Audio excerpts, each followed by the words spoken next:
Prime Minister joining 12 other world leaders today in Kyiv. They are meeting with Ukrainian President Volodymyr Zelensky to mark the third anniversary of the start of the Ukraine war, Russia's invasion of Ukraine. Peace is secured.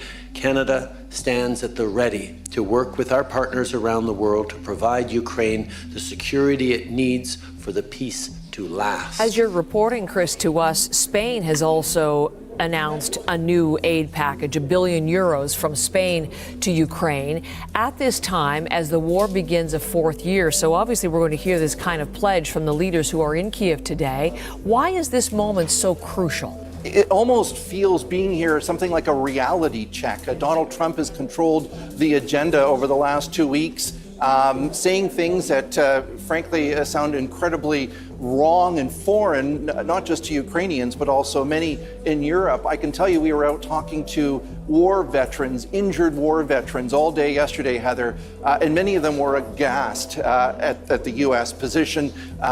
They're very worried, however, that the United States is going to cut its military support for Ukraine because Ukraine relies... The relationship between world leaders is often a delicate dance of diplomacy, but sometimes moments unfold that capture the world attention, not for their decorum, but for their raw, unfiltered tension. One such moment occurred during the tumultuous years of Donald Trump's presidency, when Canadian Prime Minister Justin Trudeau found himself at the center of a public and deeply awkward exchange with the U.S. leader. This is the story of how a series of high-stakes meetings, candid remarks, and viral moments brought two allied nations to the brink of a diplomatic Cold War, and what it revealed about power, pride, and the unpredictability of international politics. It was a chilly evening in London, December 2019. Leaders from NATO member countries had gathered for a reception marking the alliance's 70th anniversary. Cameras and reporters buzzed around the event, capturing handshakes and small talk between heads of state. But what happened next wasn't part of the official program. Prime Minister Justin Trudeau, French President Emmanuel Macron, and then UK Prime Minister Boris Johnson were caught on a hot mic in a candid conversation. The topic? Donald Trump. Trudeau, unaware the microphones were still live, remarked to the group about Trump's lengthy press conference earlier that day. He was 2 hours late, Trudeau said, referring to Trump's delayed arrival at the event. The comment drew laughter from Macron and Johnson, with Macron adding, he was late because he takes a 40-minute press conference off the top. The group chuckled, seemingly commiserating over Trump's unpredictable style. Moments later, Trump himself entered the room, and the conversation shifted abruptly. The video of the exchange spread like wildfire. News outlets worldwide aired the clip, framing it as a rare glimpse into how global leaders privately viewed Trump's unorthodox approach. The White House was quick to respond. Trump, never one to shy away from a public feud, called Trudeau two-faced in a press briefing the following day. He's a nice guy, but the truth is, I called him out on the fact that he's not paying 2% of GDP on defense, Trump said, referencing Canada's NATO spending commitments. The fallout was immediate. Trudeau, known for his polished diplomacy, declined to escalate the conflict. Canada doesn't believe in ad hominem attacks, he told reporters, sidestepping direct criticism of Trump. But the damage was done. Social media erupted with memes and commentary, dubbing the incident Trudeau-gate and framing it as a symbolic clash between Trump's brashness and Trudeau's restraint. This wasn't the first time Trudeau and Trump's interactions had made headlines.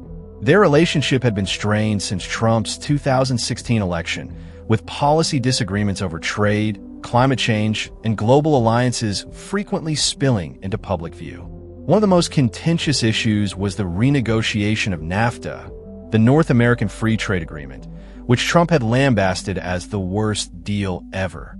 In 2018, during a heated G7 summit in Quebec, Trudeau openly challenged Trump's decision to impose tariffs on Canadian steel and aluminum. At a closing press conference, Trudeau called the tariffs insulting and vowed retaliation. Canadians are polite, we're reasonable, but we also will not be pushed around, he declared. Trump, who had already left the summit for Singapore, fired back on Air Force One. instructing aides to withdraw his endorsement of the G7 communique.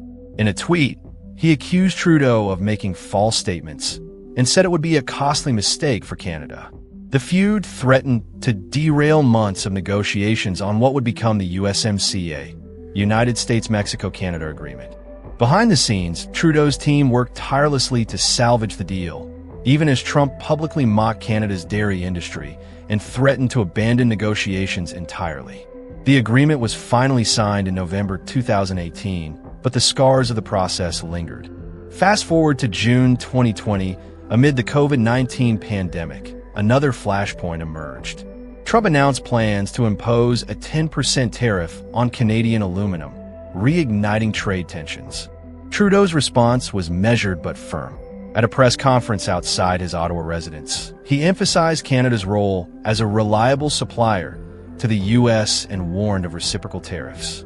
"We will always defend our workers and our industry," he stated. The remark prompted an immediate reaction from Trump, who told reporters, "Canada's taking advantage of us, as usual." But within weeks, the White House backed down, suspending the tariffs. Analysts credited Trudeau's team with leveraging back-channel negotiations and emphasizing the interdependence of the two economies. Still, the episode reinforced the pattern: Trump's confrontational style versus Trudeau's calm, strategic pushback. What made these clashes so compelling wasn't just the policy disputes. It was the stark contrast in leadership styles. Trump's tweets and press conference tirades were met with Trudeau's refusal to engage in mudslinging.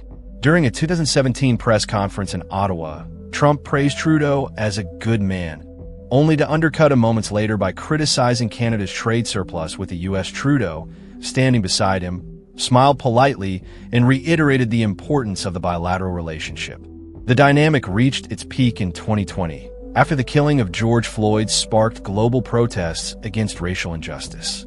Trudeau publicly supported the Black Lives Matter movement and paused for 21 seconds when asked about Trump's threat to deploy military forces against protesters. "We all watch in horror and consternation what's going on in the United States," he said carefully. Trump, meanwhile, made no direct mention of Trudeau's remarks, but criticized Canadian media for trying to provoke him. In the end, the Trudeau-Trump era underscored a fundamental truth: diplomacy is as much about personal chemistry as it is about policy. While the two leaders avoided a full-blown crisis, their interactions left an indelible mark on Canada-U.S. relations. For Trudeau, the challenge was navigating a relationship with a president who thrived on conflict. For Trump, it was a test of whether his America First mantra could coexist with long-standing alliances. As the Biden administration took office in 2021, Trudeau's team breathed a sigh of relief.